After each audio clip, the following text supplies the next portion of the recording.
Salut les amis randonneurs, ici Manu d'Illico Rando et aujourd'hui je suis de nouveau avec l'ami Ranger. Bonjour à tous. On a profité des dernières chutes assez intenses dans les Pyrénées pour aller enfin faire une vidéo sur les raquettes. Alors pourquoi faire de la raquette à neige, me direz-vous? Déjà parce que c'est accessible à tout le monde. Pas besoin d'être un athlète ni de savoir skier, tu sais marcher, tu sauras faire de la raquette. En plus, c'est un excellent moyen de rencontrer de la faune, voilà, le calme. Ça change tout, quoi. C'est pas du tout pareil que l'été ou au printemps. Et encore, c'est vraiment la saison hivernale, au calme, avec l'enneigement parfait, là, hein. Début de saison. Là, on est vraiment top. C'est les premiers jours de beau temps après quasiment une semaine de chute de neige. Donc, ce qui est super sympa aussi dans cette activité, et comme disait Ranger, c'est calme. On entend les animaux au loin, on voit plus facilement leurs traces dans la neige. Enfin bon, fais gaffe quand même de ne pas déranger un sanglier pendant sa sieste parce que courir avec les raquettes, c'est vraiment pas évident. Oh merde! Oh merde!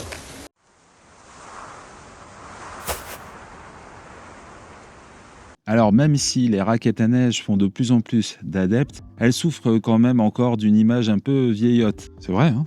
On dit qu'il y a que les vieux qui font ça. Alors voyons ensemble quelques idées reçues sur les raquettes à neige. On peut faire des raquettes sans bâton.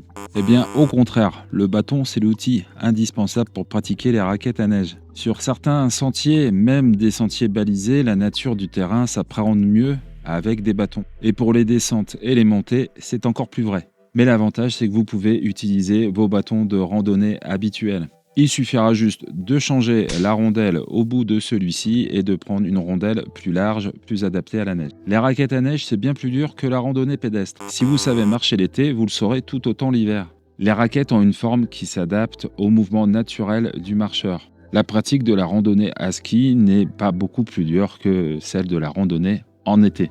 Et surtout si vous restez sur les chemins balisés. Dès que vous sortez des sentiers et que vous vous retrouvez dans une grosse épaisseur de poudreuse, ça vous nécessitera une amplitude des mouvements beaucoup plus grande, mais dans la plupart des cas, ce sera la même difficulté qu'en été. Beaucoup pensent qu'il est nécessaire d'avoir un guide pour faire des raquettes. Oui et non.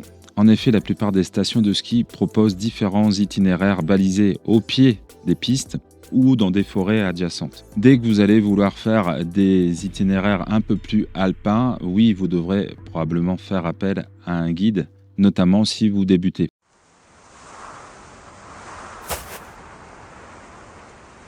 Alors, tout d'abord, les raquettes. Voici celles de Ranger, c'est des TSL. Et les miennes, ce sont des Tubes. Donc, j'ai fait une vidéo entièrement dédiée aux raquettes. Je vous explique quel modèle choisir, quel modèle est le mieux adapté pour vous. Je vous invite à aller la voir. Sachez juste qu'en location, ce sera souvent des modèles bas de gamme. Donc, essayez de vous les faire prêter ou achetez-en. Vous n'avez pas besoin forcément d'acheter les modèles les plus chers. Les modèles en milieu de gamme sont parfaits pour une utilisation occasionnelle en hiver.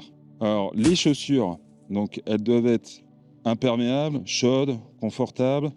Pas question d'y aller avec des baskets ou des chaussures qui prennent l'eau. Là, nous, ce matin, on est quand même sorti un peu des sentiers, on s'est pris un peu de neige.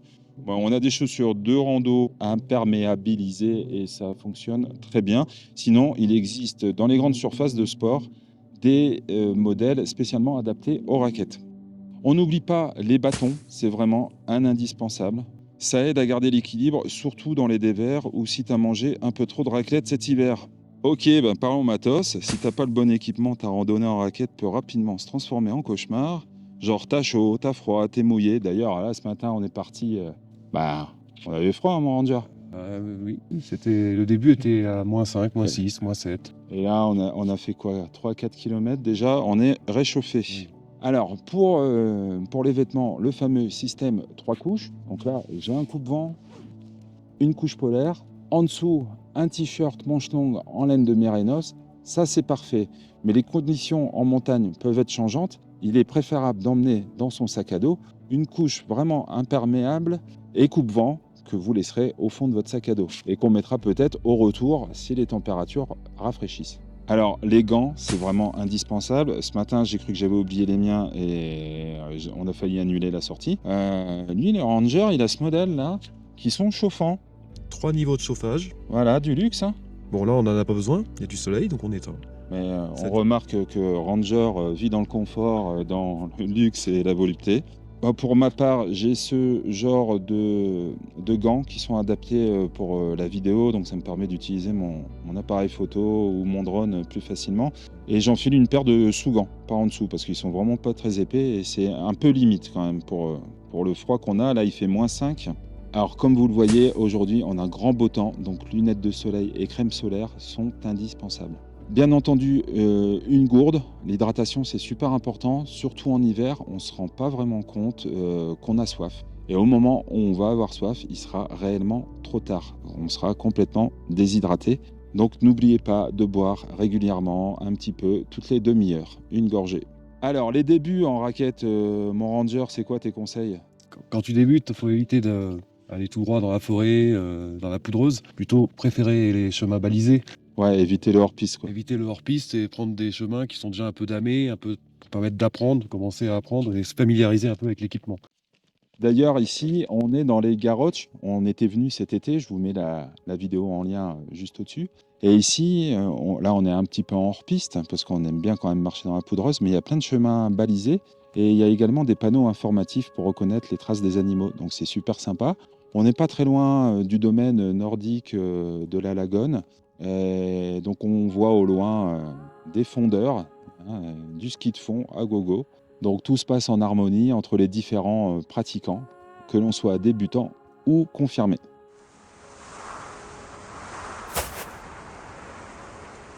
Il est important que tu apprennes à utiliser tes raquettes. Dans la vidéo que j'ai faite sur les raquettes, je vous explique comment fonctionnent les crampons et les couteaux sous vos raquettes. C'est très important lorsque vous allez emprunter des sentiers avec un peu plus de dénivelé ou de dévers. C'est important de savoir s'en servir, ainsi que les cales qui vont vous aider dans les montées. Et pendant qu'on est en train de souffler un peu, pensez à vous abonner à la chaîne.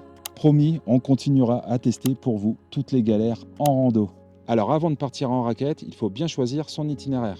Et par bien, pas celui où tu finis par appeler les secours en pleurant. Commencez par des sentiers balisés, là où c'est un peu moins aventurier. Au moins, vous saurez où vous allez. La poudreuse, c'est beau, mais ça fatigue très vite. Regardez aussi le dénivelé. Si ça ressemble à un mur, c'est que c'est trop raide pour débuter. Et évitez les dévers. Marcher sur une pente inclinée avec les raquettes, je peux vous dire que c'est vraiment galère quand on ne sait pas trop bien les utiliser.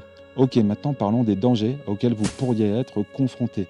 Parce que oui, les raquettes, ça se pratique dans la montagne et la montagne restera la montagne avec tous les dangers qu'elle comporte. Premier danger, les avalanches, parce que même si vous n'allez pas vous confronter aux pentes enneigées, vous allez sûrement traverser en contrebas des couloirs qui sont susceptibles de se purger par des avalanches. Alors n'oubliez pas surtout votre DVA, détecteur de victimes d'avalanche, avec une sonde et une pelle. Bon, là, en l'occurrence, on n'en a pas parce qu'on est sur un terrain qui est tout juste vallonné. Donc, pas de DVA avec nous, ni de pelle. Ça allège un peu le sac à dos, mais vraiment, c'est très important de les emporter. Deuxième danger, les trous cachés sous la neige. D'où l'importance de suivre les sentiers balisés. Pour éviter cela, surtout, restez vigilant. Au printemps, les ponts de neige peuvent céder. Et si vous avez un doute sur une zone, passez ailleurs. Mieux vaut perdre 5 minutes que perdre tout court.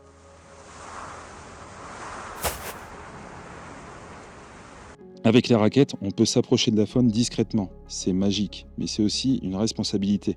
Quand vous voyez des traces ou des animaux, admirez-les, mais restez à distance. Si vous les perturbez, ils dépensent une énergie précieuse pour fuir, et en hiver, chaque calorie compte pour eux. Rappelez-vous, les intrus, c'est nous. La montagne, c'est leur maison. Alors respectez leur espace et restez sur les sentiers pour minimiser l'impact. Et pour l'amour du ciel, ne laissez pas vos déchets dans la nature. Une barre énergétique vide, c'est pas un souvenir que la montagne veut garder.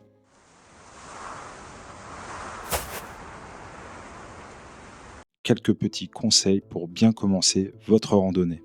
Avant de partir, échauffez-vous. Il fera froid et vous allez mobiliser des muscles qui n'ont pas l'habitude de l'effort. Il est très important de s'échauffer un peu chaque partie du corps puisque vous allez utiliser des bâtons, mais donnez la priorité aux échauffements des hanches. Les hanches vont être un peu plus sollicitées que sur de la randonnée pédestre. Vous risquez d'avoir des douleurs si vous partez à froid. Et d'ailleurs, en parlant de partir à froid, ne partez pas comme une balle sur le sentier. Les 20 premières minutes, vous allez y aller tout doucement, histoire de vous familiariser avec la neige, avec les raquettes, avec le manteau neigeux. Et puis surtout, le temps de prendre votre souffle et de laisser vos muscles s'échauffer lentement. Il n'est pas non plus nécessaire de chausser ces raquettes dès le début du chemin. Souvent, c'est très emprunté, la neige est complètement tassée. Il est inutile de chausser les raquettes à ce moment-là. Vous allez être ralenti, vous n'allez pas trouver ça très agréable. Ça va plus se racler que s'enfoncer dans la poudre. Attendez le moment propice pour chausser vos raquettes, c'est-à-dire lorsque vous commencerez à vous enfoncer dans la neige. Et voilà, vous avez maintenant toutes les clés pour réussir votre première sortie en raquette. Si cette vidéo vous a plu, n'hésitez pas à vous abonner, sinon il va faire la gueule. Ouais, c'est vrai. Rajoutez aussi un pouce et puis partagez auprès de vos amis. En attendant, moi je vous dis à mardi prochain pour une nouvelle vidéo. Prenez bien soin de vous sur les chemins. Ciao!